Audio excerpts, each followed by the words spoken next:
मिलिए अढ़ैया से, जिसके पास न तलवार है न ढाल, बस एक सफ़ेद पोटली और उसकी गजब की भूख है। देखिए कैसे एक छोटी सी भूल ने डाकू मक्खनलाल का पूरा साम्राज्य हिलाकर रख दिया और एक अनचाहे मेहमान ने डाकुओं की गुफा में ही अपना डेरा जमा लिया। कहानी के अंत में अढ़ैया को जो मिला, उसकी कल्पना तो डाकुओं ने भी नहीं की थी। अढ़ैया, एक 18 साल का लड़का, घने जंगल के बीच से अकेला जा रहा था। वो अधनंगा था और उसने शरीर पर सिर्फ एक केसरिया रंग की धोती पहन रखी थी। उसके चेहरे पर उदासी और गुस्सा दोनों साफ झलक रहे थे। चलते चलते वो रास्ते में अलग अलग तरह के छोटे छोटे पत्थर उठाकर अपनी सफ़ेद पोटली में इकट्ठा करता जा रहा था। तभी अचानक बीच रास्ते में डाकू मक्खनलाल ने उसका रास्ता रोक लिया। मक्खनलाल बिल्कुल पतला सा था, जिसने सिर पर काली पगड़ी, घनी काली मूछें, काला कुर्ता और धोती पहनी थी। साथ ही उसके पैरों में चमड़े के जूते थे। उसके साथ दो हट्टे कट्टे साथी भूरा और मनगा भी थे, जिन्होंने सफ़ेद पोशाक पहन रखी थी। तीनों डाकू अपने भूरे घोड़ों पर सवार थे। डाकू मक्खनलाल ने अढ़ैया को तलवार दिखाते हुए धमकाया और कहा कि उसके पास जो भी सामान है वो फौरन उन्हें दे दे। मक्खनलाल की नज़रें अढ़ैया की उस सफ़ेद पोटली पर टिकी थीं, जिसे वो बड़ी जिज्ञासा से देख रहा था। अढ़ैया ने अपनी सफ़ेद पोटली उसकी तरफ बढ़ाई और पूछा, तुम्हें ये चाहिए? डाकू मक्खनलाल ने त्योरियां चढ़ाकर लालच से कहा, हाँ, मुझे यही चाहिए। अढ़ैया ने पूरा जोर लगाया और वो सफ़ेद पोटली डाकू मक्खनलाल की तरफ फेंक दी। पोटली सीधे डाकू के चेहरे पर जाकर लगी और वो दर्द से जोर से चीख उठा। ये देखकर उसके साथी भूरा और मंगा बुरी तरह डर गए। मक्खनलाल ने झपट कर पोटली पकड़ी और हाथ से इशारा करते हुए भूरा और मंगा को आदेश दिया कि अढ़ैया को बंदी बना लो।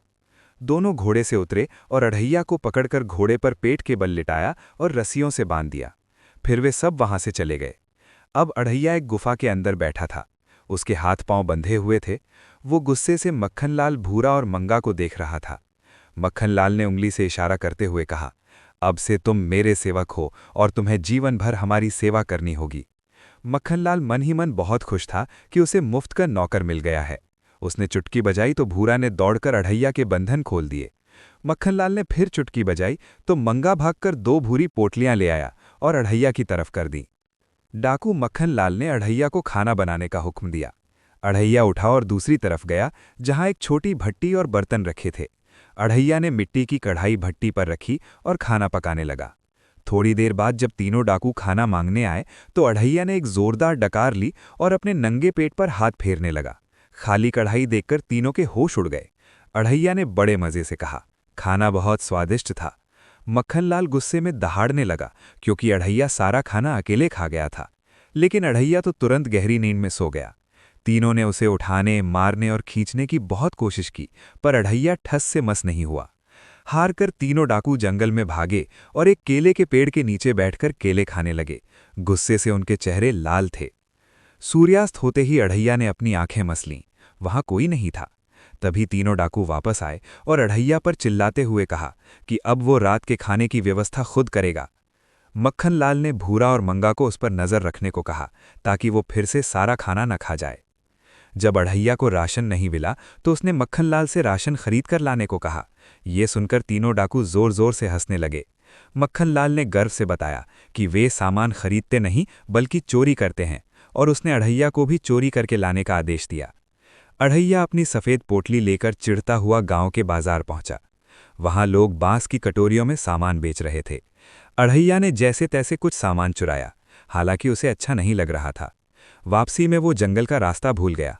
तभी वहां पीला कुर्ता, सफ़ेद धोती और हाथों में भाले लिए कुछ सैनिक घोड़ों पर सवार होकर आए। अढ़ैया ने उन्हें बताया कि वो रास्ता भूल गया है। सैनिकों ने अढ़ैया की मदद की और उसके साथ चलते हुए गुफा तक पहुंच गए। डाकू मक्खनलाल खुशी से उछलता हुआ बाहर आया, पर सैनिकों को देखकर उसके प्राण सूख गए। सैनिकों ने तुरंत तीनों डाकुओं पर हमला किया और उन्हें बंदी बना लिया। मक्खनलाल अढ़ैया को गुस्से से देख रहा था। उसे यकीन नहीं हो रहा था कि अढ़ैया सैनिकों को ले आएगा। सैनिक तीनों को ले गए। अढ़ैया उन्हें जाते हुए देखता रहा, फिर गुफा के अंदर जाकर मिट्टी की कढ़ाई में जमकर खाना बनाया और खाया। खाना खाते हुए उसकी नज़र एक छोटी संदूक पर पड़ी। उसने उसे खोला तो वो सोने चांदी के सिक्कों से भरी थी। अढ़ैया ने मन में सोचा कि अगली सुबह वो सबसे पहले दुकानदार को इन सिक्कों से भुगतान करेगा। ये सोचकर वो शांति से सो गया।